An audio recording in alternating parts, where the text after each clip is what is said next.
We are going to talk about how to properly engage your feet, and you are going to use this technique anytime your feet is touching the ground. So pretty much anytime you're doing anything with your feet. So you need to learn how to spread your toes. Most people's feet are cramped up in their shoes, so you want to spread your toes out.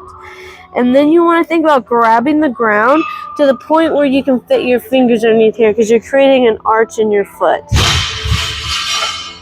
So you're going to spread your toes, grip the ground, and create that arch. And you should have pressure from this big toe all the way around to the heel of your foot. So if I use my hand, you're pretty much going to spread your toes, grip the ground, and kind of twist or turn or screw your foot into the ground. And as I do this, you're going to create a little pocket of space from your arch of your foot and the ground. And that's going to screw your feet in.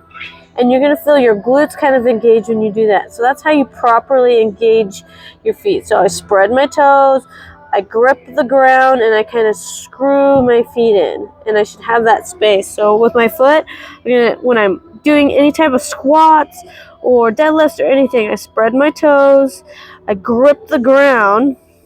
You can see my foot slightly turn this way a little bit. That's because I'm screwing my foot in. And now I'm creating this space and this arch right here in my foot. And that's how you properly engage your feet. The more you do this, the better you get at this, the better you use your glutes. So let's say if you push more through your heel, you're going to get more of your glutes involved, but you want that full tension from your big toe all the way around here. So you want to have that even pressure through your whole foot. But sometimes when you're learning, it's kind of hard to turn on your glutes, so you can push a little bit more through your heel to involve the glutes if you're struggling with that. I'm going to teach you how to do a split squat. So when you get into a split squat, it's going to be similar form to the step down if you've learned the step down. So you want to spread your toes, grab the ground. You don't want this knee here. You're going to pull this knee back. And so I'm going to hinge and push my hip back to get into that position. So I'm not going to do this. Okay, now you're going to load the back leg, and we don't want that. So you're going to bend, hinge, spread the toe, grab the ground. This is at a 90-degree angle. This isn't going to ever change, so I don't want that to change like that. It's going to stay right here. Now you want to think 80% of your pressure is going through the front leg, 20% of your pressure is going through the back leg. And when you come up and down, it's like at this angle. So I spread my toes, grab the ground with my whole foot, push through my whole foot as I come up on this angle, and then I'm going to come back down on that angle right here.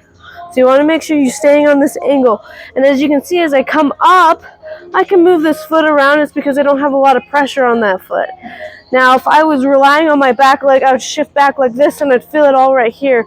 I would also maybe feel knee pain in this back knee, and that's how I know I'm putting too much pressure on that back leg.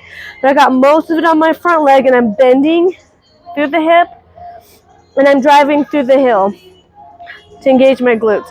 You want to feel it here, you're going to feel it here. You are working your quad, but you want to focus on feeling these areas. If it's too hard, you can use some assistance by using a PVC pipe, doing the same thing. I'm going to hinge, spread my toe, grab the ground, I come up on that angle, and I come down on that angle, and I stay right there. And that's how you do a split squat.